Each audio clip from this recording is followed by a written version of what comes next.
আসসালামু আলাইকুম রহমতুল্লাহ বারাকাতু। ইউটিউব চ্যানেল হাসান হাস 97, ফেসবুক পেজ হাসান ব্লগ হাস 97 এর পক্ষে আমি হাসান আপনাদেরকে স্বাগত জানাচ্ছি। আজকে আছি আল কামেল। আপনারা আল কামেলের বিভিন্ন ইয়েগুলো আপনাদেরকে দেখাচ্ছি, এই ক্ষতিগুলা আপনারা আশা করি দেখবেন এবং আমার চ্যানেল সাবস্ক্রাইব করবেন, লাইক কমেন্ট শেয়ার করবেন বেশি বেশি করে। আপনাদের খেদমতে আসলাম।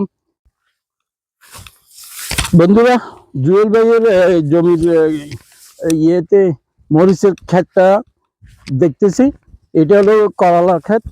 উনি মরিচের ক্ষেতটা আমাকে ভিডিও ধারণ করার জন্য বলতেছেন। আবার ওনার ফলনটা খুব ভালো, তাই আপনাদেরকে দেখানোর চেষ্টা করতেছি। এই যে ওনার মরিচের ক্ষেত, উনি যে মরিচ ভালোই ফলন দিছে। উনি যে বললেন আমি ওই পাশেরটা থেকে নিলাম, এখানে ওনার ফলনটা খুব চমৎকার ফলন। এই যে দেখতেছেন কাঁচামরিচের জমি, এখানে কাঁচামরিচ উনি লাগাইছেন এবং ওনার ফলন খুব ভালো। এই যে আপনাদেরকে পুরো জমিটা জুম করে দেখাচ্ছি, এখানে দেখলে করতে পারবেন। আলহামদুলিল্লাহ ভালো ফলন আছে। জুম করে দেখাচ্ছি। এই যে গাছ থেকে আরো বিস্তারিত জানিনি। এই যে মরিচ, গাছে গাছে মরিচ, চমৎকার মরিচ ধরে আছে গাছে গাছে, আপনারা দেখতে পাচ্ছেন চমৎকার মরিচ ধরে আছে।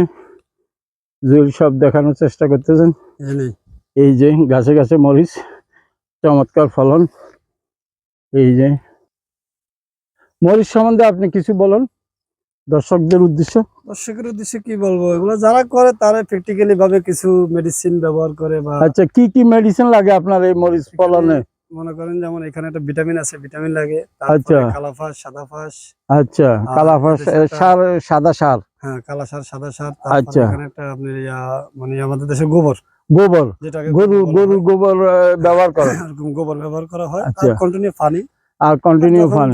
যে রোগের দাওয়াই লাগে। আচ্ছা, আর যেভাবে যে ইয়ে হচ্ছে আপনার এই যে ঘন মরিচের, তো ঘনত্বের জন্য সমস্যা হয় না? কেমন চমৎকার মরিচ, যে দেখেন এই যে চমৎকার মরিচ হলো। এই যে জুয়েল ভাই দেখাচ্ছে, জুয়েল ভাই সুন্দর করে উনি এগুলোকে দেখাচ্ছে আপনাদের জন্য। আর আমাদের গাছও বয়স হয়ে গেছে অনেক অনেক পুরানো, এটা পুরানো ক্ষেত।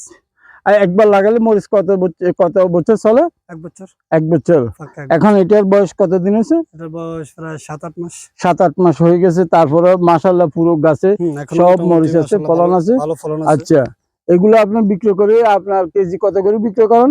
এগুলো হলো ধরেন না, এগুলো আমাদের সাইজ, এগুলো এই যে সাইজ ভালো, দারুন সাইজ মরিচের, বড় বড় কাঁচা মরিচের সাইজ। এই সাইজের মরিচগুলো আপনি কত করে বিক্রি করেন? এগুলো বিক্রি হলো আপনার যেমন এখানে 10 কিলো বিক্রি করে ওমানের রিয়ালের, 6 রিয়াল 7 রিয়াল, 6 রিয়াল 7 রিয়াল, অর্থাৎ পার কেজি 600 পয়সা 700 পয়সা হয়। আর এগুলো তো ইন্ডিয়া থেকেও আসে মরিচ।